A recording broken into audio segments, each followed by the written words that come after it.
We mostly pulled weeds. We did get a few wrist slaps from Betsy for pulling out what we thought were weeds and she thought were beautiful natives. But she says it always happens. She's now got these laminated, we'll call them picture menus, so that we cannot make the same mistake again. Now we know what she thinks is a weed. What is a weed and what is a native? It's a beautiful and fine line, and we're trying to learn it. The House and Garden Tour this year, huge success, huge relief. It's our most popular event. It's a sacred tradition. The stories that we hear from people on the tour, and Angela captured some wonderful videos, they're heartwarming. People come every year. They've never missed one. They go with their mother and their grandmother. It's absolutely wonderful. It takes about 200 volunteers to pull it off. In spite of the many hands, it is not light work. I will tell you honestly that it almost kills a lot of us. Only Rosemary Rappel has a smile on her face at the end of tour day and seems completely calm in the weeks leading up to the tour. It's phenomenal. In case you don't know her history, she was the fire chief of Tiburon County. It will be really hard to replace her as the House Tour chair because I have decided that maybe the ability to run into a flaming building is a great predictor of whether you can run the House Tour. And sadly, we have no other retired fire chiefs that I know of. We lowered the number of tickets sold by 25% for this tour.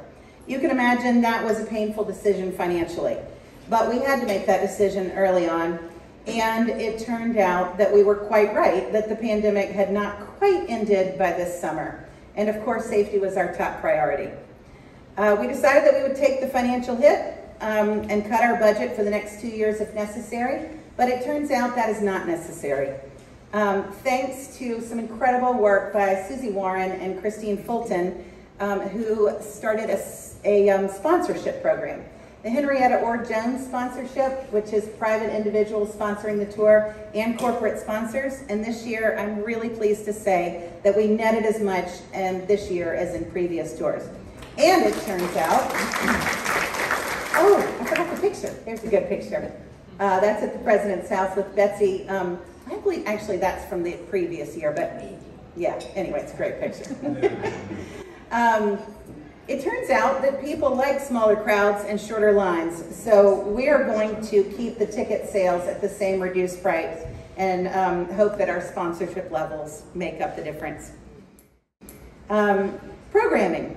I already sort of preached about that at the beginning, but I just want to say again, 3,000 people this summer, 76 programs, and that 3,000 does not even include the House and Garden Tour.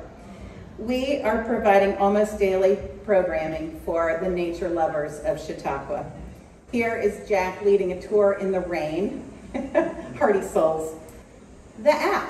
Don't worry, I got a whole slide on this one later. Honestly, it is hard to shut me up about this topic, but I'm pleased to say that the hotel has agreed to serve dinner. So, don't worry. The native plant sale. We did that again. This sounds like a fundraiser. It's really an educational event and a concrete way to get native plants onto our grounds.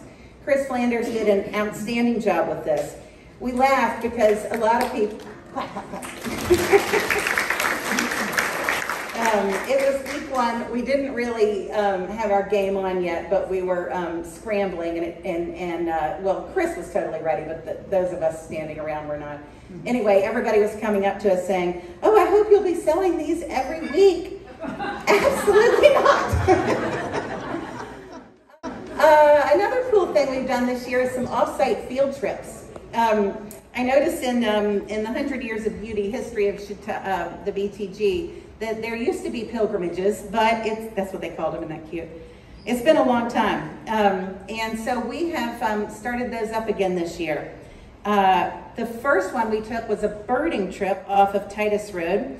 And we saw, well, actually Judy Depke spotted an old Virginia reel. We saw bobolink. Is that how you even say that? Bobolink. We saw a spotted sandpiper. We saw, how many? 45 different birds. It was really exciting. Our next trip was to the College Lodge Forest. That was a beautiful walk through the forest, guided by Joan Maloof from the Old Growth National Forest Network, and that was amazing. We have another forest walk planned August 20th, I believe, to the Deb and Ted First Forest near Stockton. And we're sort of trying to get this one up and going to the shores of Lake Erie. As soon as Jack tells us that the Purple Martin Convention has assembled on the shores of Lake Erie, we're going to try and go there and see that amazing splendor. The newsletter. Oh, look, there's a picture of it. That's lovely. Thank you, kids. This has been a big hit. It's really a group effort. Right now, it's weekly during the season and monthly in the off season. If you're not getting it, you can go to the website. There'll be a pop-up. Some of our best articles have come from entomologist Dennis McNair, but of course, Betsy B is the big star here. The Ash Tree Initiative. The board voted to fund the treatment of 19 ash trees around grounds when it became clear they were headed to the guillotine. The cost was about $2,500, significant. Then 6 donors stepped up and completely covered the cost, which was very happy news to our treasurer. The trees have been treated and they're responding well. Well, not this one. But this is a cool picture because this tree was treated before and you can see the lines where the insecticide went into the tree. It just didn't respond and had to go. This is a pernicious borer, and there are not a lot of ash trees left, but there are 19 left in Chautauqua. What else have we been up to? Well, this was fun. We spent about 4 Zoom sessions and 2 in-person sessions revising the bylaws. The bylaws have been amended about every 10 years since the first ones were written in 1919. The latest revision was in 2015, but technology has changed so much, and COVID made it clear that we need to incorporate technology into the bylaws. I'm talking about Zoom and email. Off-season votes no longer have to be mailed in by snail mail, and if you're sick, you can stay home and Zoom in. This is a wonderful addition. We have also expanded rules for publicity and marketing. Most people are still getting their news from the Daily, but an increasing number report that they hear about our programming from our social media or emails. Jamie Jameson and Angela James are managing our social media account, posting every single day. I hope you'll follow us on Instagram and Facebook. Our website is also getting 1,500 hits per month. This is somewhat daunting since it's currently managed by people who did not grow up with technology, but we are getting there. Also, the board is recognizing that the resources in this room are somewhat untapped. We are opening up committees to non-board members and the community at large. There are lots of one-off jobs that can be quite satisfying. Oh, and now Jennifer is standing up to circulate some sign-up pads. If you have something that interests you and you would like to sign up to help with that in as much or as little time as you'd like to give, we would be really interested in knowing that. A little bit more about the bylaws. A copy of the bylaws is available right now on our website and will stay up until the end of the season. After that, if you've got a burning desire to read them, you can email them and we will send you a copy. One final important change that we made is we've eliminated annual dues.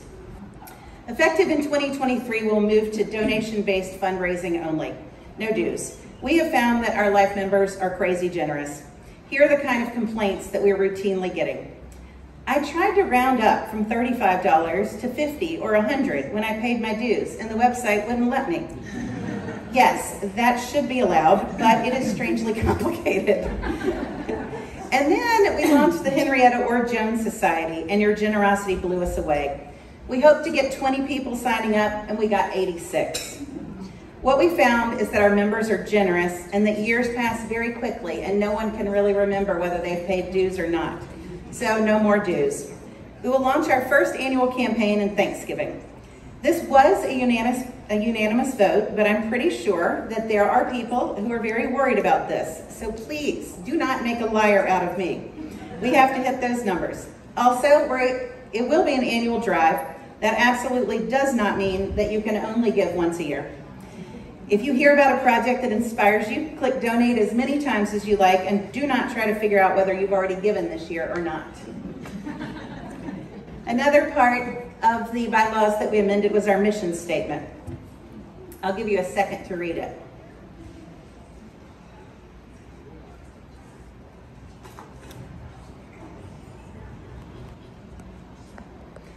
These are actually quite simple changes we made. In the past, we had spelled out the things that we wanted to conserve: birds, bats, bees, trees. We were talking about adding monarchs and insects, or maybe we had already done that. We just decided to move to this more inclusive language to conserve the natural environment, native plants and wildlife, and Chautauqua Lake. Importantly, we added the lake. It has long been a part of our educational programming, but it wasn't in the mission statement, and now it is.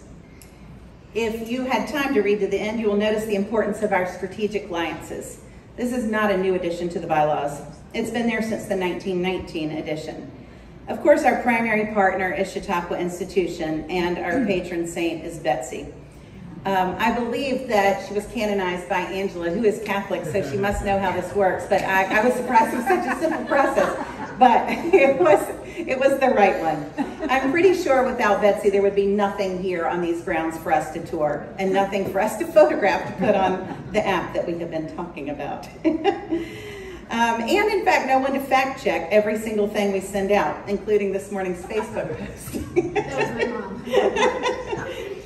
But our other alliances are really critical as well, and becoming more and more so every year. I'm really pleased that you all, our partners, are here with us today. Thank you. And everybody's all excited about Osprey platforms, so this is a terrific time to announce another alliance with the Chautauqua Golf Club and the Chautauqua Watershed Conservancy, and the BTG, obviously. John came out and met with Dan McAvoy, who's the president of the golf club, and they cited a location on the golf course. You already know about this. So there will be one of those wonderful new platforms put up on the golf course. And he found a spot where the Osprey can see the lake, so that's perfect. And we're going to partner with them and pay for half the platform. It may take a few years for the residents to move in, but as Jean told you, there's a housing shortage, so maybe they will move in right away. And before they do, or really rather after they do, but in preparation for their move-in, there will be an Osprey cam. Jean talked about the difficulties of maintaining the camera at Loomis Bay where there's no Wi-Fi or electricity. At the golf club, we will certainly have Wi-Fi and possibly electricity. We also will have the benefit of mounting the, installing the mounting system before the tenants arrive. Halka and Femke understandably did not like the landlords coming back and messing with their platform, but our future tenants will have a camera in their initial lease agreement. The house tour pays for programming. These other special projects are paid for by donations and with the Life Member Fund that you created when you joined. If you're interested in donating to the Osprey platform, you can donate through the BTG or actually directly through the Chautauqua Watershed Conservancy. Whitney told me that she would be bringing some envelopes. You can also go onto their website. I hope you'll donate to that. It's obviously a great, exciting thing.